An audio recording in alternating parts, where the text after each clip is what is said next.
Hello and welcome to the October 6, 2022 Parks and Human Services Committee. I'm Councilmember Michaud and I am joined today with a special guest, an honorary Parks and Human Services Committee member, Councilmember Brenda Fincher. All right, first on the agenda, we have the approval of the agenda. Brian, are there any changes to the agenda? Thank you, Madam Chair. There are no changes to the agenda. All right.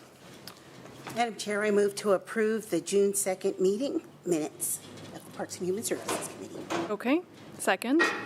Any discussion? None. All those in favor, say aye. Aye. Okay, those are approved. All right, first up on our agenda is the East Hill North Community Park Engagement Update with Carrie O'Connor. Hello, how are you today? Okay, as you know, I'm Carrie O'Connor. I'm a park planner, and with me today to present this update is Terry Youngman, the Parks Planning and Director. So, round one engagement. This engagement ran from June 20th until August 26th. It was up on engagekentparks.com. The website was live, as well as the survey being open, and we held events in person as well. Here is the list of events. I won't read off all these dates and locations, but there were 9 where we asked people for input. The first event we held on July 10th was at East Hill North Community Park. There we asked participants to engage with us on 2 activities. The first one was a treasure hunt where we asked them to look at the environment around them and write down and draw some pictures. The second is a mapping activity, which Terry will explain in a little bit. The following slides are images from all of our events. This is at East Hill North Community Park. We had members of the community arrive mostly in cars, but we also had quite a few of them arrive from the trail directly because of signage along the trail's edge. Many of the people who arrived, the participants, showed up. They live nearby in the nearby community and they live with their families. In total, we had 154 people show up to this event on July 10th. Additional events were in conjunction with already established events here in Kent, including the Farmers Market and the concert series at Lake Meridian Park. We also held events in nearby parks to engage more of the community and at the Panther Lake Safeway. Throughout all 9 of these events, we talked to 634 people. And now I'm going to turn it over to Terry to explain what we heard. All right, thanks, Carrie. I didn't expect to be here, but I'm back from paternity leave and excited to be back pushing things forward. And so really excited to talk about the engagement that we're seeing here. This is a collection of the comments that we heard in that July 10th meeting. So the pie chart is intended to represent, the count of the number of comments that we got in support of each of these items.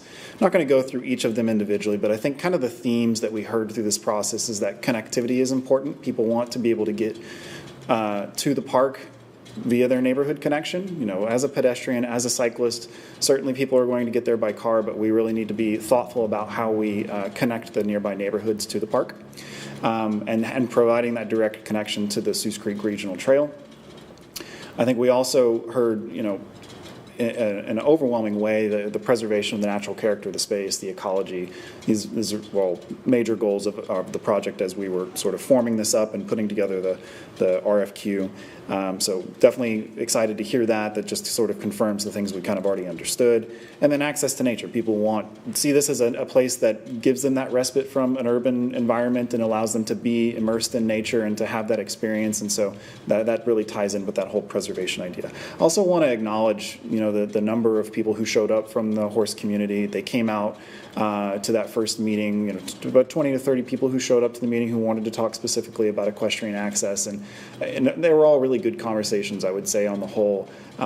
We were clear about what we can and can't do as a department. You know, we cannot allow horse access onto the property, but I think that there was a lot of good conversation about ways that we can accommodate that group and ways that we can promote that user experience by giving them a place to tie up potentially and then get access to our restroom or fill up their water bottle or so on and so forth. So some really good conversation, and I think that having them as part of the process really did enrich that. So we're excited to continue those conversations to see what we can do together.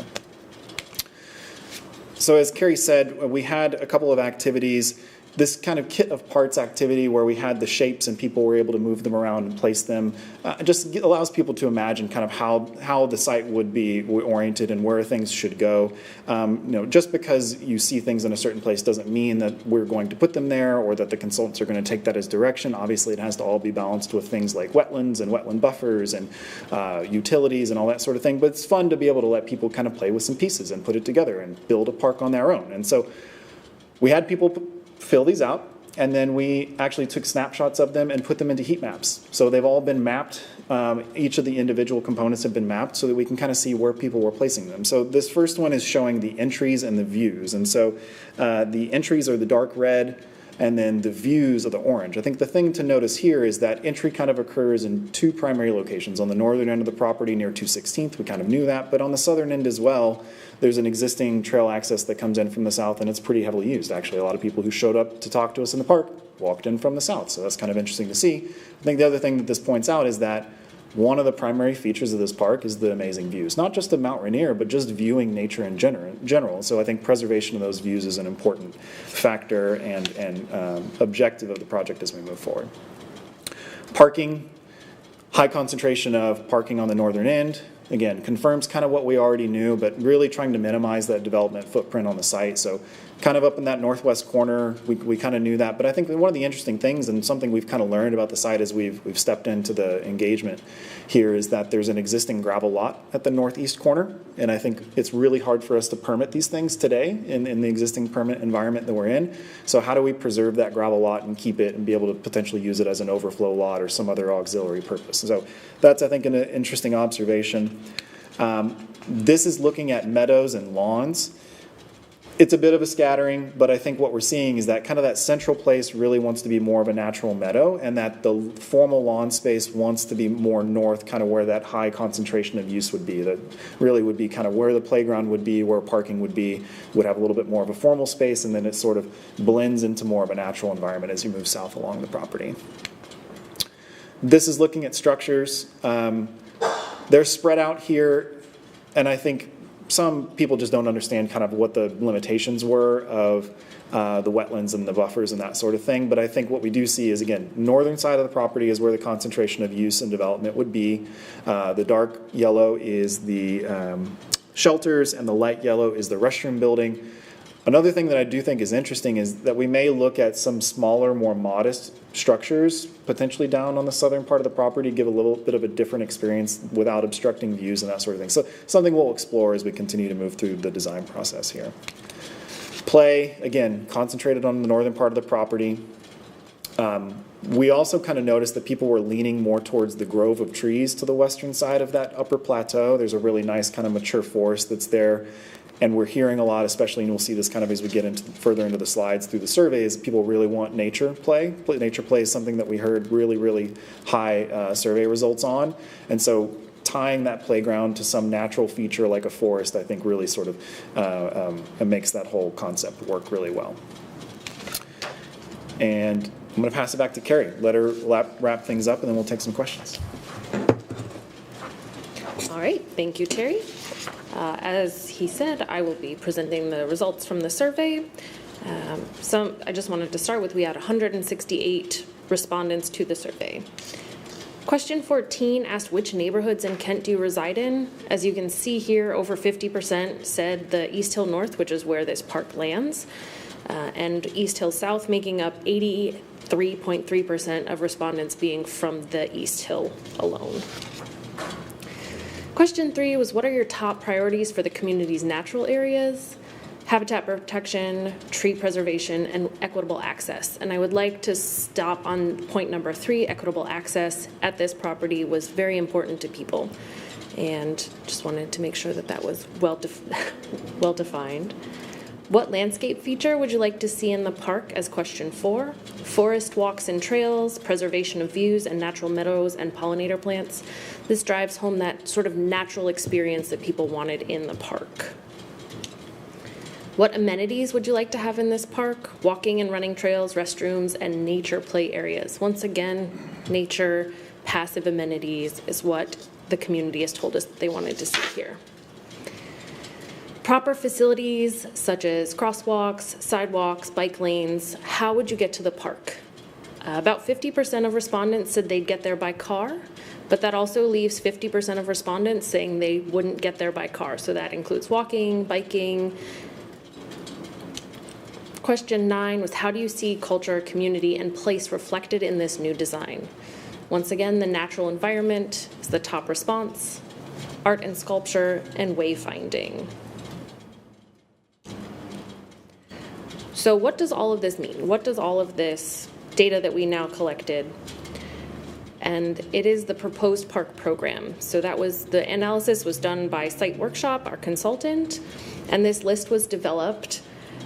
And these items, these proposed park programs, are the items that we would see developed or targeted for development in phase 1. We also developed these guiding principles, and in the bold you can see natural character, immersive ecology, varied and historic uses, education, safe, welcoming, and equitable access, connections, restrooms and shelters, future opportunities, and then playful experiences. I want to invite everyone to go to engagekentparks.com. All of these results, including the videos from today's meeting, will be posted there, and you can read further descriptions of what's going on, as well as follow along with the project as we go into round 2 of engagement, which is forthcoming. It will start in late October, probably running through late November. Event dates have not been determined yet, but will be advertised, and they will be advertised through emails to our community-based organizations, past participants, and local businesses surrounding the park, social media, the city's newsletter, partnership with the nearby elementary schools, and Peach Jar.